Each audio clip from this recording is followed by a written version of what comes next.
Hello everyone, আসসালামু আলাইকুম। Welcome to our blog. তো দেখতেই পাচ্ছ এখানে আমি কি করছি, মুরগির মাংসগুলো কেটে নিচ্ছিলাম। তো আজকে আমি রান্না করেছিলাম মুরগির মাংস, ডাল, আলু ভর্তা, এই 3টা জিনিসই রান্না করেছিলাম। তো তোমাদেরকে সামান্য একটু ব্লগের মাধ্যমে দেখানোর চেষ্টা করছি। তো এখানে আমি আলু সিদ্ধ দিয়ে নিয়েছিলাম। তো আলুগুলো দেখছি অলমোস্ট সিদ্ধ হয়ে গেছে। তো তারপর আমি এখানে পেঁয়াজ, আদা রসুন বাটা, কাঁচামরিচ এগুলো দিয়েই কষিয়ে নিয়েছি। তেজপাতা, দারচিনি, এলাচ এগুলো দিয়ে পেঁয়াজটাকে লাল লাল করে ভেজে নিয়েছি। তো ভাজার পর এখানে পানি দিয়ে তারপর আমি হলুদ গুঁড়া, মরিচের গুঁড়া, যেরকম ঝাল খাই ওই রকম দিয়ে নেব। তো এখানে হলুদ গুঁড়ো দিয়েছি। তারপর ভালোভাবে নেড়ে চেড়ে মাংসগুলোকেও আমি এর মধ্যে দিয়ে দেব। তো দেখতে পাচ্ছ পানি শুকিয়ে গেছে।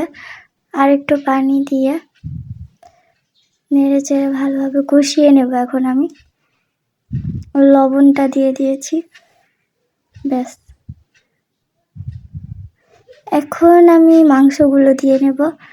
মাংসগুলো দেখতেই পাচ্ছ, এটা কিন্তু ব্রয়লার মুরগি। অনেকে বলে যে ব্রয়লার মুরগি মজা হয় না, বাট এভাবে করে রান্না করে দেখো, যে মজা তো হবেই, তার সাথে তুমি চেটেপুটে ভাত খাবে, এটাই আর কি। সব রকম তার এক না হয় না। আর আমি সামান্য একটু মশলা দিয়ে রান্না করি। আর যেহেতু এখন শীতকাল, তো আমি তো টমেটো দেবই মুরগির মাংসের মধ্যে। আর এটা তুমি বুঝতেও পারবে না যে এটার মধ্যে টমেটো দেওয়া হয়েছে। খুবই বেশি মজা হয় এই রান্নাটায়। আমি এখানে একটা বড় টমেটো দিয়ে নিয়েছি, আর একটু সামান্য একটু ধনেপাতা, তারপর নেড়ে চেড়ে আমি এখানে আমি আলু ভর্তা করে নিয়েছি। শুকনো মরিচ দিয়ে, পেঁয়াজ দিয়ে, লবণ দিয়ে মেখে আলুটাকে মেখে ভর্তা করে নিয়েছি। আর এই দেখো আমার তরকারি আর কি লাস্ট লুক। তারপর আমি এখানে বসিয়ে দিয়েছিলাম পাঙ্গাস মাছ এর দোপাজি। তো এখানে আমি ওই একই স্টাইলে পেঁয়াজ, কাঁচামরিচ, টমেটো, লবণ, হলুদ মরিচ দিয়ে মাছটাকে এখানে আমি ধুয়ে নিয়েছি ভালোভাবে করে।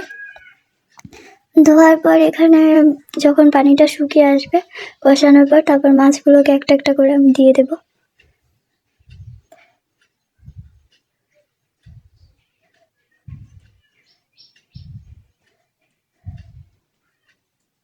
দেখছো হয়ে গেছে এখানে।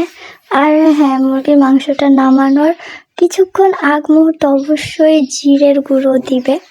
জিরের গুঁড়ো দিলে মুরগির মাংস থেকে অন্যরকম মজা বের হবে, তুমি খেলেই বুঝতে পারবে। তো এখানেও আমি এই মাছটাকে রান্না করছি। আর সবার শেষে দেখো আমি উপর দিয়ে জিরে গুঁড়ো দিয়েছি, বোঝা যাচ্ছে নাকি বলতে পারি না। তো এই তো আমার মাছটাও রান্না রেডি। তারপর এগুলো খেয়েছিলাম আজকে। তো তারপর আমি বিকেলে একটু লাড্ডু আর বালুশা নিয়ে এসেছিলাম দোকান থেকে, তো ওগুলোই খেয়েছি। লাড্ডুটা একদম টাটকা গরম গরম লাড্ডু ছিল, তো ওইখানেই বানাচ্ছিল, ওখান থেকে নিয়ে এসেছি। আর সন্ধ্যাবেলা আমি একটু কামরাঙ্গা ভর্তা খেয়েছি। এই কামরাঙ্গাটা অনেক বেশি মিষ্টি ছিল। কামরাঙ্গা সাধারণত টক হয়, বাট এই কামরাঙ্গাটা ডিফারেন্ট, এটা অনেক মিষ্টি ছিল। তো আমি এভাবে করেই কামরাঙ্গাটাকে একটু শুকনো মরিচ আর লবণ দিয়ে এটাকে ভর্তা করে নিয়েছিলাম। সেই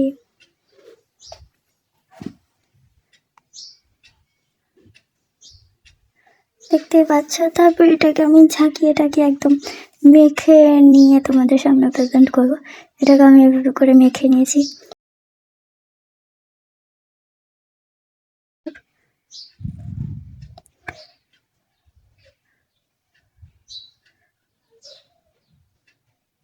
ব্যাস, ইয়াম্মি কামরাঙ্গা ভর্তা।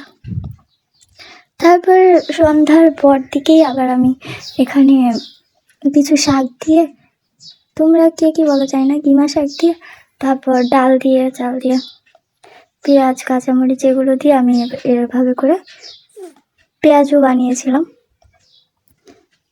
তারপর রাতের খাবারে ছিল মুরগির মাংস, সালাদ আর ছিল পোলাও। তো শেষ আমার আজকের সারা দিনের খাবার। রাতে যে রান্না করেছিল ওটা আমার আম্মা রান্না করেছিল, মুরগির মাংসটা, তাই ভালোভাবে দেখাতে পারলাম না। থ্যাংক ইউ গাইস, আল্লাহ হাফেজ। সবাই ভালো থাকবে, সুস্থ থাকবে এবং আমার চ্যানেলটাকে সাবস্ক্রাইব করবে, লাইক করবে, শেয়ার করবে অ্যান্ড অবশ্যই কমেন্ট করবে। থ্যাংক ইউ গাইস, আল্লাহ হাফেজ।